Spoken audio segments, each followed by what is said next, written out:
Understand this, child of God. You are what many have been waiting on. You are the flavor needed. You are the light desired. Matthew chapter 5, 13 through 16. You are the agent of much needed change. You are the solution to the problem. You are the supply to the demand for peace, joy, order, wisdom, love, and so much more. You have been created for such a time as this. Go and know that you shall walk in the supernatural. Miracles, signs, and wonders shall follow you. Doors shall be opened unto you. Your gift shall make room for you. In Exodus chapters 3 and 4, God instructed Moses to go forth in doing a pretty big assignment. Moses was afraid and questioning his lack of eloquent speech and whether he would be received by others. Regardless of all of the questions, the Lord did not back down on his charge for Moses to go. God understood that it was going to be a long journey ahead, even advising Moses of the opposition he would face, but also letting him know that by these signs they shall know that I have sent you. I am that I am, and I will be with you always. Have you ever had a Moses moment, giving God your rebuttal in response to his charge go? We people of God often delay this charge because we're often busy looking for elaborate, complex signs of success and are trying to formulate the most effective words to say. We have doubts because we focus more on our own human capabilities or lack thereof, rather than trusting in and relying on doing such in the strength of the Lord. Overthinking is not allowed in this time. It's simple. Just honoring and obeying the charge to go and showing up is all the sign needed. I believe in this time the Lord is calling a people to go places where others before them would not. Others would not go in fear of standing out and fear of judgment from man. Many also that have gone before them became too complacent in the call. But I believe you who are hearing this message, are not like that. You are ready to go wherever you are sent and fulfill the mission. God is looking for people who are able to stretch their arms out wide and take over territories without hesitation. God is calling a people who will not give rebuttal to the charge go. He is seeking out those who will not allow their current or past experiences to be the qualifiers of their ability to fulfill the charge given. God truly knows and understands our weaknesses as much as we often acknowledge them.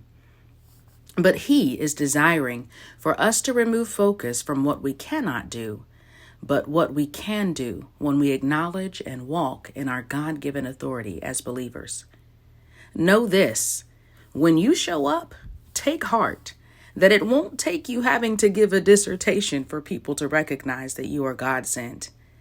Will it take a new level of faith? Oh, yes. Will it require much from you in regard to fully surrendering your will? Yes. Will there be times you don't receive a standing ovation? Maybe, but that shouldn't matter.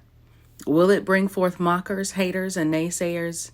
Oh, yes. Opposition is expected, but the scriptures say in Matthew chapter 5, 10 through 12, God blesses you when people mock you and persecute you and lie about you and say all sorts of evil things against you because you are my followers. Be happy about it. Be very glad, for a great reward awaits you in heaven. And remember, the ancient prophets were persecuted in the same way.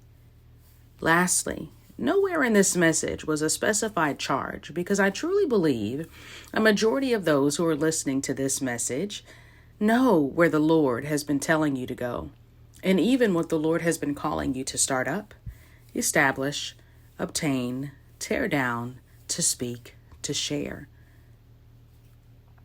One of the items many who are listening to need to obtain is a passport. The Lord is saying that the place you're in now is not going to be your only working ground. God is also calling us to think outside of the box. Yes, He's given us a vision, but He does not want us to view and operate in it from just our current financial standpoint our marital status standpoint, our living arrangement standpoint, our physical location, and even our physical ability. God has more in store for us, and He is in the process of growing and expanding you. He is also in the process of restoring you in those areas of need. He's opening doors for you that no one can shut, and shutting those doors that don't even need to be open. I hear the Lord saying, let go of how you envisioned it was supposed to be, how you envisioned it was supposed to look. And remember that I am that I am.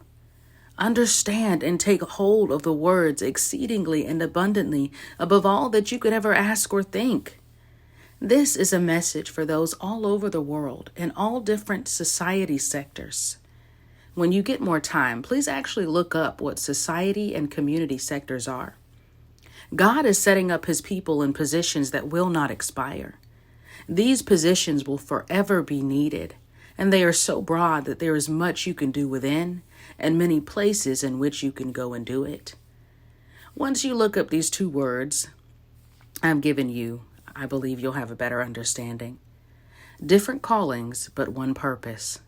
Glorify God, unify the body, and advance the kingdom.